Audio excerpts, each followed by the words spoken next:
Hi folks, it's Mark Merrill with Firm. Today we're talking about diplomacy and the war in Iran.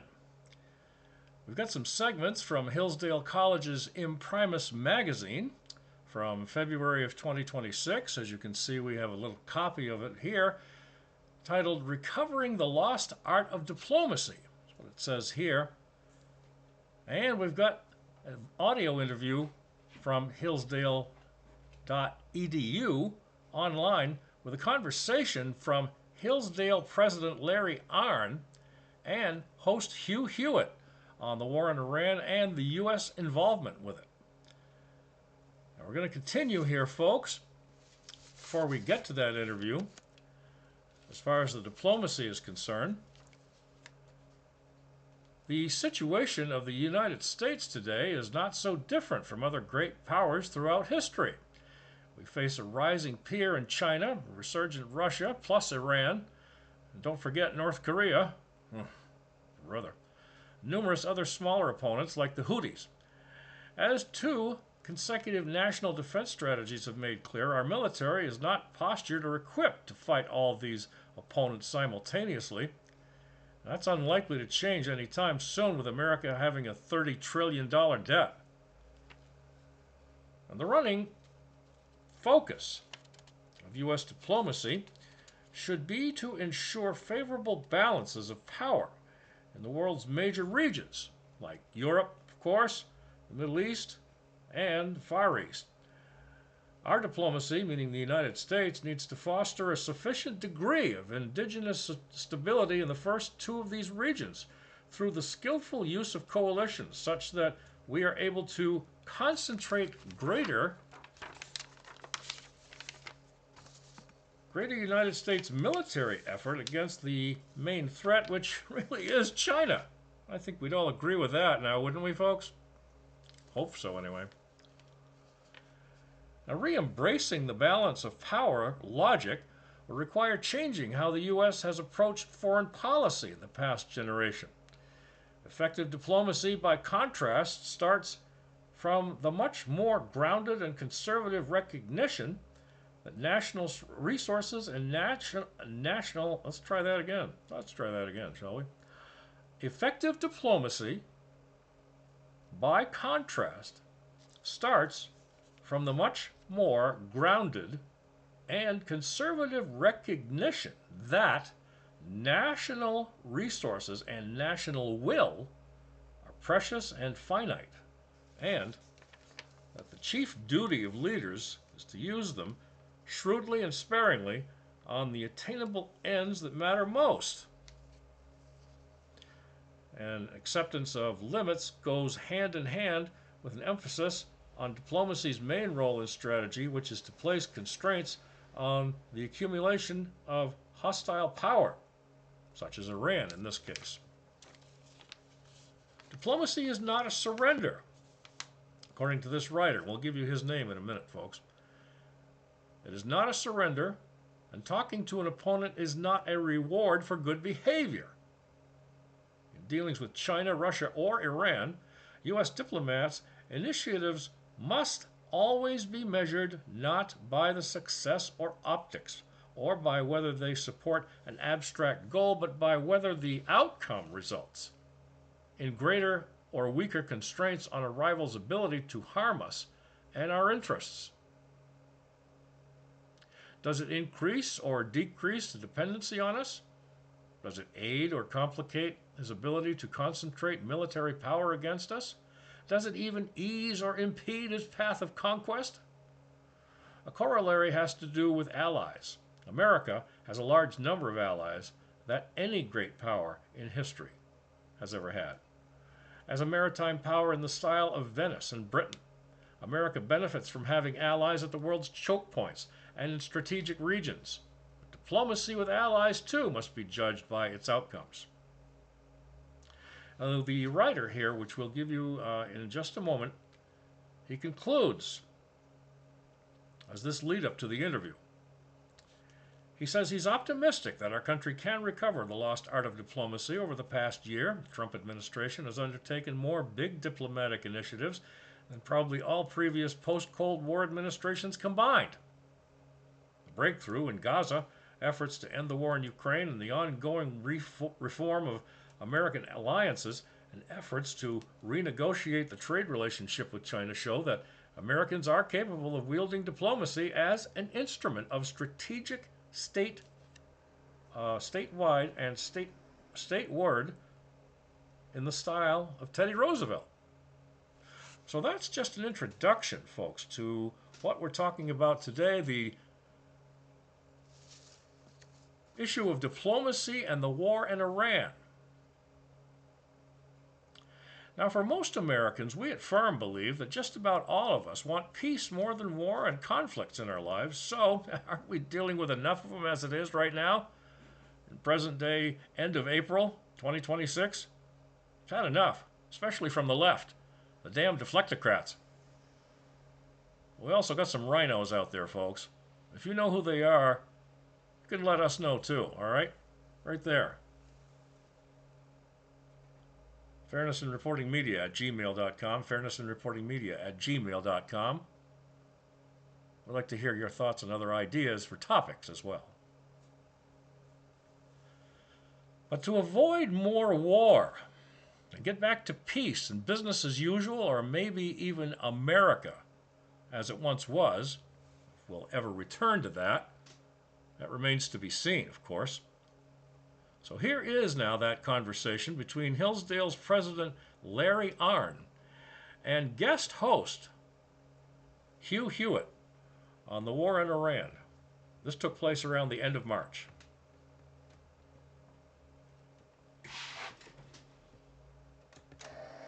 Well, we're learning that it's a very dangerous world, and it's not going to be easy to navigate the world. The president is doing very dramatic things to attempt that, and we don't know how they're going to come out yet. I think I see what he's up to, but who knows? I haven't talked to him. I think all this has a lot to do with China. I think the three countries in the news, Venezuela, Cuba, and China, and I'm not talking about Cuba beating us narrowly last night in the World Baseball Classic. I'm talking about, Venezuela beating us narrowly. I'm talking about the fact that those three countries have close relations with China. In the case of Venezuela and Iran, China gets huge oil shipments from both places at subsidized rates. I read that Cuba has been buying 90% of Iran's oil, which are under sanctions, and that's great for them because they get the oil and they're not even paying market price for it. They need the oil. So Cuba is, similarly close to China, and China's in the Western Hemisphere. Trump has been very upset about that. In regard to the Panama Canal, Cuba, and Greenland, I see that the Chinese company that was running the ports of egress and ingress on both sides of the Panama Canal has lost the contract. So Trump cares about that here in the Western Hemisphere, and then Iran is on the other side of the world, and it's, maybe the most important Chinese proxy, but it's got them all over now, into Europe too.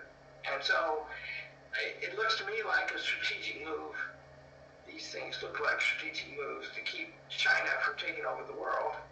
But I'm not sure, what's on his mind. I'm confident that there's a great deal on his mind. I'm confident that we are unlikely to name a factor here that he's not thinking about. Well, I think you put your finger on something that a few people have said over the course of the past month, is that there's a war within a war. There's a battle within a war. The war is Cold War 2.0 with China, and the battle within the war is with Iran, and before the battle was Venezuela, and during and after the battle is Cuba. But it all fits into superpower competition, which is back, and it never went away. We just pretended not to notice it after the Berlin Wall fell, and we got our peace dividend for a long period of time. But if those three things turn out, and it's providential we're reading The Gathering Storm, because a lot of hoped-for things don't turn out the way that we hope for them. But if they turn out, we'll talk about best case and worst cases, the strategic position of the United States vis-a-vis China will be immeasurably improved. I keep saying on Fox, I think I've said it 4 times now, the world is a much better place today, 15, 16, 19 days, wherever I show, than it was 15, 16, 19 days ago, because it is. Because Iran's much weaker and Venezuela isn't run by Maduro. It's better to have those results than not to have those results if you're an American. If you can afford them, people are war weary, and Trump's supporters, many of them, have defected. And I understand that. We've had very ambitious wars in the Middle East, including to build democracy there. And they don't work out very well, and they cost a lot of money, and the situation is bad after they're over.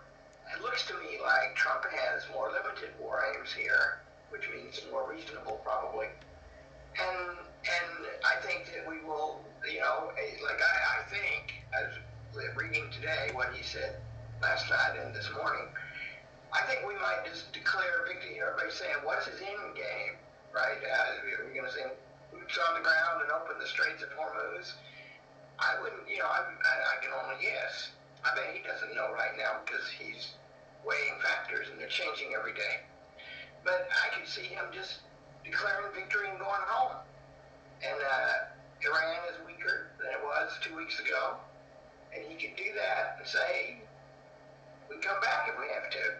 The fissures in the NATO alliance are very deep and obvious now. France is apparently, it's in the paper this morning, appealing to Iran to negotiate with them for Iran to protect its tankers and its oil coming to it through the Straits of Hormuz. And so there's an open breach there. But that's matched. And I don't know. In the next segment, I intend to ask you, I think this may be the beginning of the end of NATO. And I'm not given to overly dramatic statements, but the failure to show up and the separate peace negotiation is not how an alliance works. But Macron is a lame duck. He doesn't represent France. I don't think Keir Starmer represents Great Britain. But to stay for a moment on the fact that the Marines are going from an MEU, and you've got Marines all over that place up at Hillsdale, and you bring in the former commandant, and you bring in my old friend, and they give lectures, and you generate a lot of Marines and other people for the services up there.